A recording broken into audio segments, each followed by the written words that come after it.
Bonjour et bienvenue sur cette série de TP graphique Tekintar. Aujourd'hui, nous allons corriger l'exercice numéro 13. Alors, en utilisant la méthode prédéfinie GCD, GCD c'est une méthode Python qui permet de calculer le PGCD de deux entiers. Alors, en utilisant la méthode prédéfinie GCD en Python, créer un programme qui permet de calculer le plus grand diviseur commun et le plus petit multiple commun à deux entiers, comme le montre la figure ci-dessous. Alors ici, on fait entrer la valeur d'un entier m, et dans le deuxième champ de saisie, on fait entrer la valeur d'un entier n. Et ici, on a une liste déroulante et on sélectionne soit le PGCD ou bien PPCM. Et ici, le résultat sera affiché sur le label qui se trouve en bas. Alors, voici une fenêtre vide sur laquelle je vais réaliser toutes ces actions-là. Alors, je commence par importer les modules nécessaires. J'importe maintenant la méthode GCD qui se trouve dans le module math. From math import GCD. Ensuite, j'importe la bibliothèque Tekintar. From Tekintar import étoile. Et ensuite, j'importe le module TTK afin de pouvoir créer des listes combo box. From Tekintar import TTK.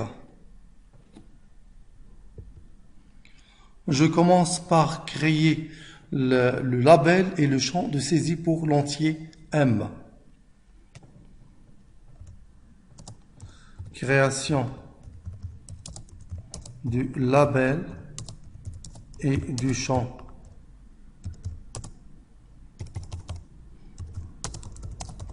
de saisie pour l'entier M. Je vais nommer le label LBL-M par exemple, égale label, route bien sûr, texte égale, texte égale, par exemple, entrer la valeur de M ou bien enter value of M. Et ensuite, je place le label LBL-M dot place. Donc la fenêtre elle est de dimension 350 x 170. Je vais placer le label donc en haut x égale 10. Et je le descends de 20 pixels. Y égale 20 pixels. Et ensuite, le champ de saisie entrée qui sera associé à ce label-là, LBL ou bien entrée M égale entrée route. Donc il n'y a pas de paramètres ici. Et ensuite, je place le champ de saisie entrée-m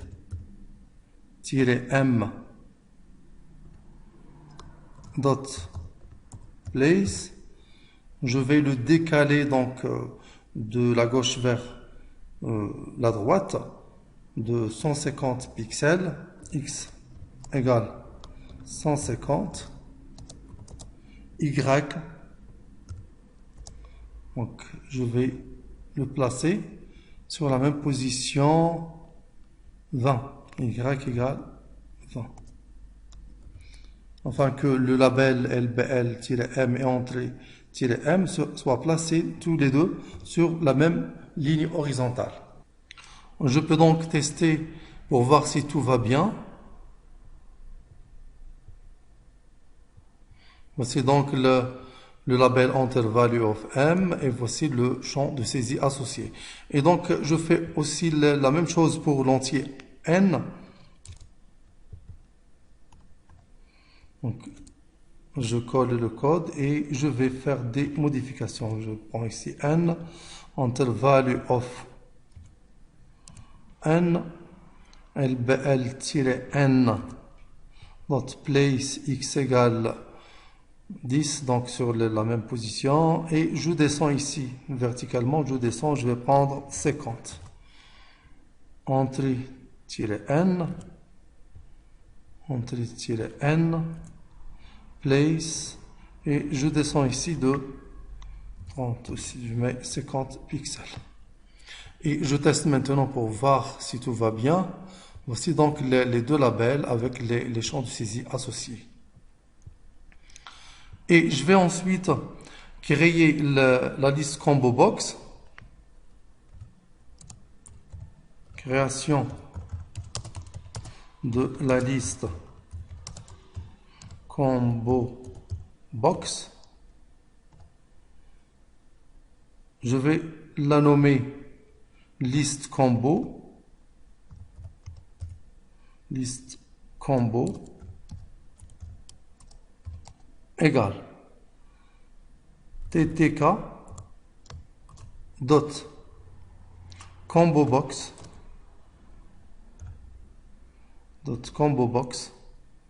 entre parenthèses, je mets la fenêtre principale ici, et ensuite value égale une liste. Donc la liste va contenir le PGCD, PPCM. Donc value ici c'est égal la liste. Donc je commence par le PGCD, virgule PPCM. Et je ferme la liste. Ensuite, je place la liste combo, liste, donc je mets une parenthèse ici, pardon, liste combo,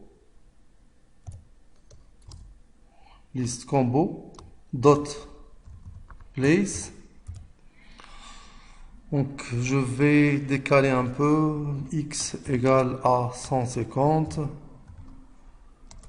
Et je descends donc la position du dernier champ de saisie, c'est 50 pixels. Donc je vais prendre ici y égale 80 pixels. Je descends un peu. Et je prends ensuite la hauteur, la largeur, wide égale 200 par exemple. Et je peux tester pour voir ce qui se passe. Donc je vais donc modifier la dimension ici de la liste déroulante. Je vais prendre par exemple 120 seulement.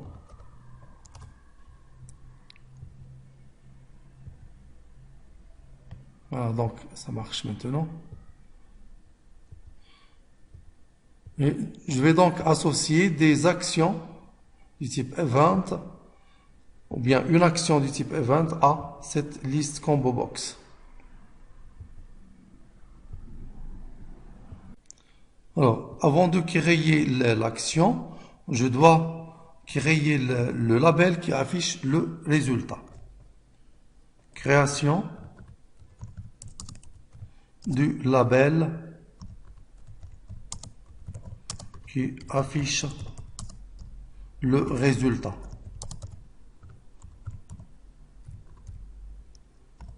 Je vais le nommer LBL result égale label route virgule le texte égale result.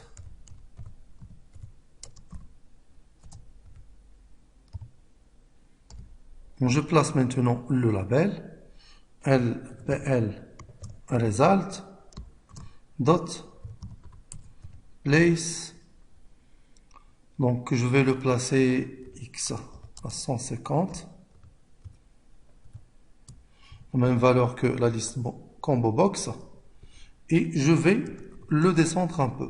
La liste combo box, elle est placée à 80 verticalement. Je vais le descendre un peu. Je vais prendre par exemple 110.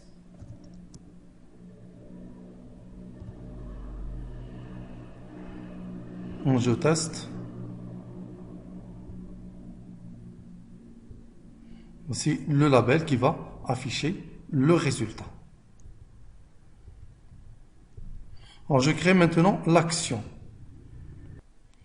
Alors, j'associe une action ici à la liste combo. Liste combo dot bind.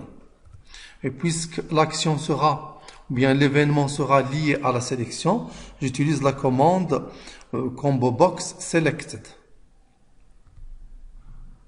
Avec double crochet, combo box selected, combo box selected,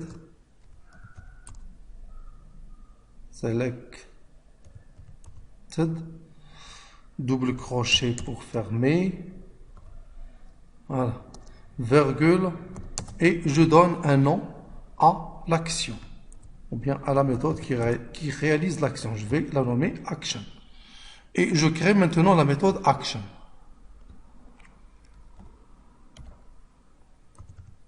Def action, entre parenthèses event bien sûr, puisqu'il s'agit d'un événement. Alors, je commence par récupérer la sélection de la liste combo. Je vais la nommer par exemple select égale liste combo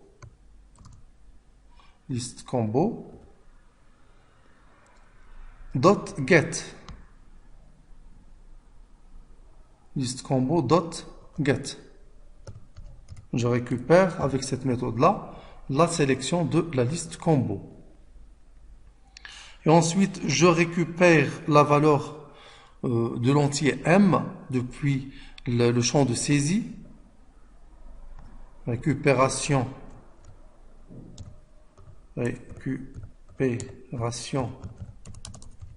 de la valeur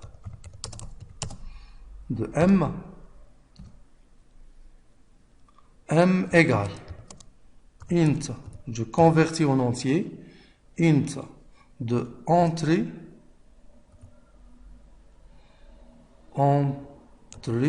tiré M. Donc je regarde le nom du champ de saisie. Donc le nom du champ c'est entrée-m, donc c'est correct. Entrée-m dot get. Et je récupère aussi la valeur de l'entier n. Donc je mets ici récupération des valeurs. De m et de n. De même, n égale int de entrée-n dot get.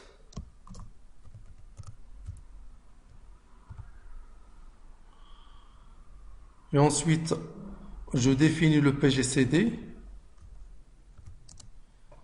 PGCD de M et N. Je vais le nommer D. D égale. J'utilise la fonction GCD que j'ai importée. Égale GCD de M, N.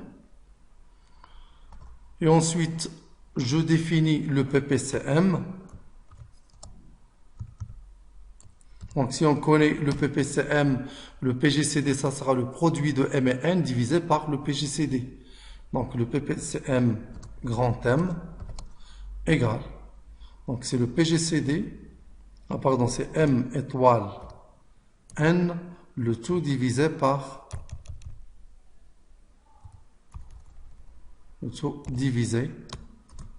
D. Et quand on divise ça va le convertir en float. Même s'il sera un entier, ça va lui affecter une virgule, 0. Donc, je dois donc éviter cela. Je convertis en int, bien en entier.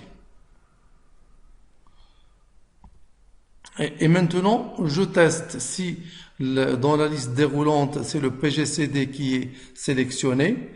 Donc, je vais affecter à LBL-Result, ou bien le label résultat, le PGCD des deux entiers. Et dans le cas contraire, c'est le PPCM qui sera affecté, qui sera sélectionné. Donc, je vais affecter au label le PPCM.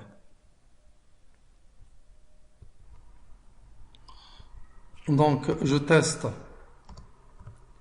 if select, la valeur de la liste combo que j'ai nommé select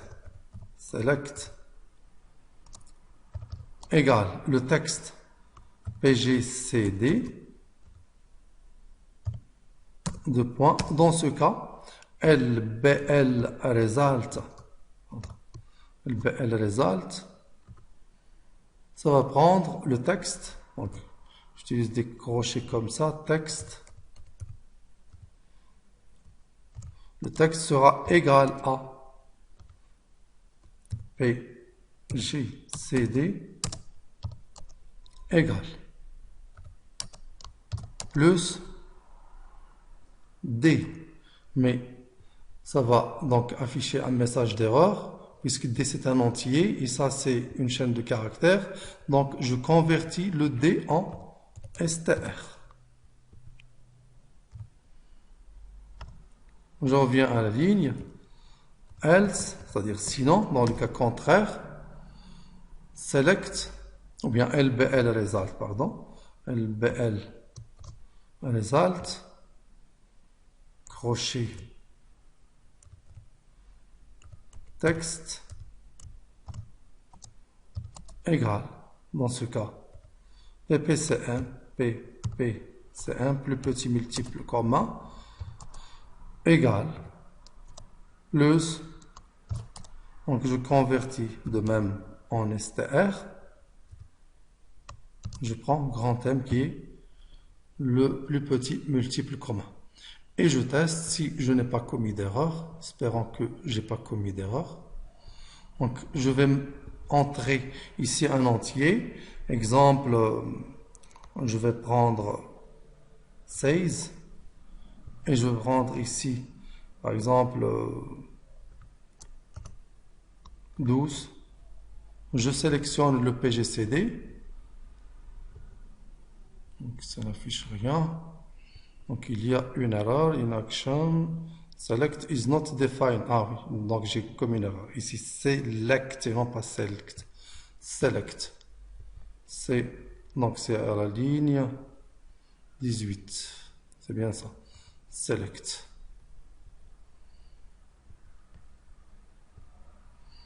Donc, je reprends. 12, 14. Je sélectionne PGCD. Ça donne PGCD égale 2. PPCM égale 84. Je prends par exemple 16 et 18 par exemple. PGCD c'est 2. PCM c'est 144. 12, 18. PGCD c'est 6. PPCM c'est 36. Et voilà, c'est terminé pour aujourd'hui. Merci, au prochain tuto.